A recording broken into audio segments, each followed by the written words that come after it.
নমস্কার, গ্রিন লাভার চ্যানেলে স্বাগত। আমি শুভঙ্কর, আর আজকে একটি খুব গুরুত্বপূর্ণ বিষয় নিয়ে ভিডিও করব বলে চলে এলাম। আপনাদের বাগানে প্রায় অনেকেরই গাছে কিন্তু ফুল চলে এসেছে, বুগেনভিলিয়াগুলোতে ছোট বড় সমস্ত রকম। আমার বাগানেও বেশ কিছু কিছু গাছে ফুল চলে এসেছে এবং বাড়িতে কিছু কাজ হচ্ছে, রঙের কাজ, তো সেই জন্য কিছু গাছ গাদা করে রেখে দিয়েছি এবং কিছু গাছ আমার এখানটায় রয়েছে ছোট ছাদটাতে। যে যে গুরুত্বপূর্ণ বিষয়গুলো আমরা এই সময় করব না সেটা আমি কিন্তু আলোচনা করব। যে ভুলগুলো করলে ফুল কিন্তু ভালো মতন আসছে না এবং আরো সমস্যা হয়, ফুলগুলো ঝরে যায়, বিভিন্ন রকম সমস্যা দেখা যায়। কি কি করব না, তাহলে চলুন আমরা এক এক করে জেনে নিই বিষয়গুলো। তার আগে বলবো, যদি চ্যানেলে নতুন হয়ে থাকেন অবশ্যই চ্যানেলটি সাবস্ক্রাইব করে নেবেন। এই সময় গাছে কিন্তু ফুল আসছে, ছোট ছোট কুঁড়ি আসছে। এই যে আমার সামনে একটি গাছ আপনাদের দেখাই, এই যে দেখতে পাচ্ছেন প্রচুর পরিমাণে কিন্তু ছোট ছোট কুঁড়ি চলে এসছে। এই সময় আমরা যদি কিছু ভুল করি, এই কুঁড়িগুলো কি হবে, কালো হয়ে ঝরে ঝরে পড়ে যাবে। সে ভুলগুলো কি? প্রথমত যেটা হচ্ছে, এই সময় কিন্তু গাছের মাটি শুকনো রাখা যাবে না। যদি গাছের মাটি শুকনো হয়ে যায়, একদম ড্রাই হয়ে যায়, তাহলে কিন্তু এই কুঁড়িগুলো কালো হয়ে আস্তে আস্তে ঝরে পড়ে যাবে। তাই এই সময় কিন্তু গাছে পর্যাপ্ত পরিমাণে আমাদের জল রাখতে হবে। হ্যাঁ, তাই বলে একদম পুরো টব পুরো ভাসিয়ে জল দেব এরকম নয়, কিন্তু মাটিটা যেন একটু ময়েশ্চার থাকে, ভিজে ভিজে থাকে। তো আমরা এইভাবে জলটা কিন্তু আমরা চেক করে করে প্রত্যেকদিন আমরা জলটা দেব। মাটি শুকালেই আমাদের জল দিতে হবে। আর দ্বিতীয় কথা, এবার যাদের এখনো হয়তো গাছে ফুল আসেনি, ঠিক আছে, কোনো রকম কুঁড়ি দেখাই যাচ্ছে না, তারা কিন্তু জলটাকে মেনটেন করতে পারে অবশ্যই। আমি আরো একটি গাছ দেখাচ্ছি, যে গাছটাতে কিন্তু এখনো ফুল আসেনি। তো এই গাছটা আপনারা দেখতে পাচ্ছেন, গাছটা কেমন দেখুন, ঢলে ঢলে রয়েছে পাতাগুলো। এটা হলো চিত্রা মন্ডারিন। এই চিত্রা গ্রুপের গাছগুলো কিন্তু এর সহজে শেপ দেওয়া যায় না, খুব ডালগুলো এদিক ওদিক ছড়িয়ে যায় এবং মোটা মোটা খুব ডাল হয়। তো তাও একটা গাছটাকে যথেষ্ট শেপ দেওয়ার চেষ্টা করেছি, এই যে দেখতে পাচ্ছেন। তো এই গাছটাতে দেখুন এখন কিন্তু সেইভাবে জল দিইনি, কারণ এই গাছটায় কিন্তু এখনো ফুলের কুঁড়ি আসা শুরু হয়নি, আর গাছটাকে একটু স্ট্রেসের মধ্যে রেখেছি। না হলে কিন্তু চট করে ফুল আসবে না, পাতাগুলো একটু ঢলে ঢলে রয়েছে, ঠিক আছে। আর যেই যখনই দেখবো ছোট ছোট ফুলের কুঁড়ি আসতে শুরু করেছে, তখন কিন্তু আবার পর্যাপ্ত পরিমাণে যেমন জল দিচ্ছি সেভাবে জল দিতে থাকবো গাছগুলোতে, ঠিক আছে। দ্বিতীয়ত বিষয় নিয়ে আলোচনা করছি। সেকেন্ড যেটা ইম্পর্টেন্ট, সেটা হলো এই গাছগুলোতে কিন্তু এখন আর পিঞ্চিং করা যাবে না। যত এখন দেখা যাচ্ছে যে যত নতুন নতুন কচি ডাল বেরোচ্ছে, তার সাথে কিন্তু ফুল নিয়েই ডালগুলো বেরোবে, ঠিক আছে। তো এখন যদি আমরা পিঞ্চিং করি, তাহলে কিন্তু ফুল, যেখান থেকে ফুল হওয়ার জায়গা ছিল সেটা আমরা বাদ দিয়ে দিলাম, তো ফুলটা ওখান থেকে কিন্তু আর আপনার ওই ডালটা থেকে আর ফুল পাবো না।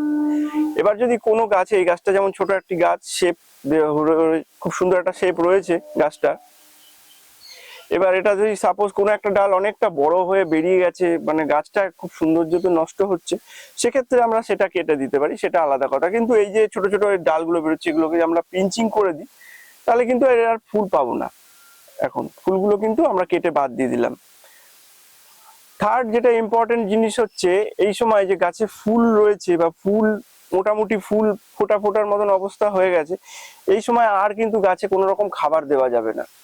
খাবার দেওয়ার মোটামুটি হয়ে গেছে, টাইম চলে গেছে, ঠিক আছে। এবার যারা এখনো খাবার দেননি বা গাছে কোনো রকম ভাবে ফুল আসেনি, ঠিক আছে, আমার যে আগের গাছটা দেখালাম চিত্রা মন্ডারিং, ওইরকম সিচুয়েশনে আছে, যাদের গাছে কোনো রকম ফুলের কোনো লক্ষণই দেখা যাচ্ছে, তারা কিন্তু দিতে পারেন। এবার যাদের দেখা যাচ্ছে কচি কচি ডাল বেরোচ্ছে এবং তার সাথে ছোট ছোট ফুলের কুঁড়ি দেখা যাচ্ছে, তারা কিন্তু আর খাবার দেবেন না এই সময়। আরো একটি গুরুত্বপূর্ণ বিষয়, এই যে গাছে ফুলগুলো রয়েছে, এই সময় গাছে আমরা অনেক সময় বিকেল বেলা জলের স্প্রে করি বা তার সাথে কীটনাশক বা বিভিন্ন রকম খাবার স্প্রে করি। এই জলে যাতে জল স্প্রে করে কোনো রকম খাবার কিন্তু এই গাছের উপরে, ফুল ধরা গাছে দেওয়া যাবে না, তাহলে কিন্তু ফুলগুলো বেশি দিন লাস্টিং করবে না। এটা করলে কি হবে, ফুলটা তাড়াতাড়ি নষ্ট হয়ে যাবে। আর আরো একটি গুরুত্বপূর্ণ বিষয়, এই সময় কিন্তু গাছে যে ছোট ছোট কুঁড়িযুক্ত মানে ডাল বেরোচ্ছে, সেই গাছগুলো কিন্তু একদম ভরপুর সানলাইটের ভিতরে রাখতে হবে। যত সানলাইটে থাকবে গাছের ফুলের রং সুন্দর হবে এবং আরো নতুন নতুন কিন্তু শাখা বেরোবে।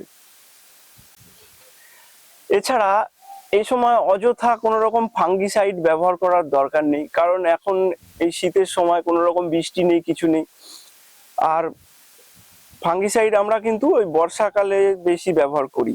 তো অযথা অকারণে গাছে কোনো রকম ফাঙ্গিসাইড, কীটনাশক বা কোনো রকম ভাবে কোনো রকম খাবার এনপিকে জাতীয়, সেগুলো কিন্তু এই ফুল আসছে বা এরকম ফুল ছোট ছোট ফুল হয়ে রয়েছে বা ফুল হচ্ছে, এই সময় কিন্তু কোনো রকম ভাবেই এইসব গাছে দেওয়ার দরকার নেই। যে গাছগুলোতে ফুল আসছে না সেগুলোতে আমরা কি করব, সেই গাছগুলোতে, যে গাছটা আমরা আগে দেখলাম যে গাছটাতে ফুল আসেনি, সেই গাছগুলোতে জল দেওয়া আমরা একটু কম করে দেবো। গাছগুলোকে একটু হালকা স্ট্রেসের মধ্যে রাখতে হবে।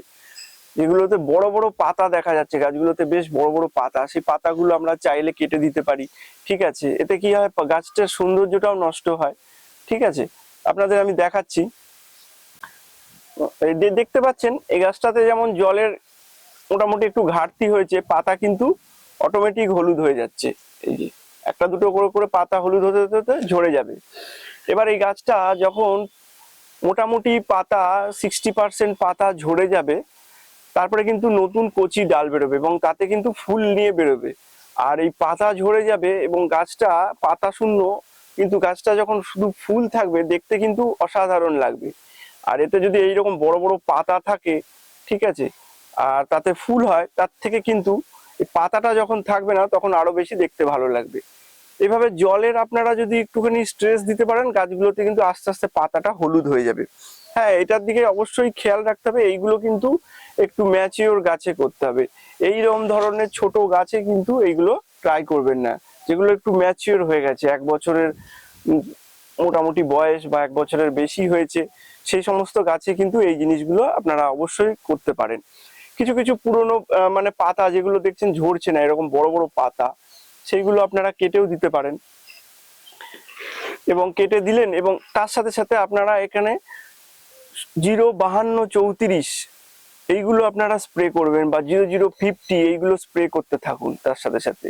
আর যারা খাবার দেননি, যে গাছে ফুল আসেনি এখনো, তারা এই খাবারটা দিয়ে দিন, মিক্সড খাবারের ভিডিও চ্যানেলে কিন্তু দেওয়া রয়েছে, সেটা আপনারা দিতে থাকুন। আর এগুলো স্প্রে করতে থাকুন, এই 05234 0050 এগুলো স্প্রে করতে থাকুন, দেখবেন গাছে, আপনার গাছেও কিন্তু ফুল চলে আসবে। একটু স্ট্রেস দেওয়ার পরেই দেখবেন যেই কচি কচি পাতা বেরোচ্ছে, সঙ্গে সঙ্গে আবার গাছে কিন্তু মোটামুটি জলটা আস্তে আস্তে আস্তে আস্তে বাড়াতে হবে। ফুল যখনই ছোট ছোট বেড়ে গেল, আর কিন্তু জল কোনো রকম ভাবে কম করা যাবে না। তো দেখতে পাচ্ছেন আমার সব বেশ কিছু গাছে কিন্তু ফুল চলে এসছে। তো আপনারাও এইভাবে করুন, আপনাদের ছাদও কিন্তু ফুলে ভরে উঠবে। তো আশা করছি আজকে ভিডিওটি আপনাদের ভালো লেগেছে। যদি ভিডিওটি ভালো লেগে থাকে তাহলে অবশ্যই চ্যানেলটি সাবস্ক্রাইব করে সঙ্গে থাকবেন। ধন্যবাদ।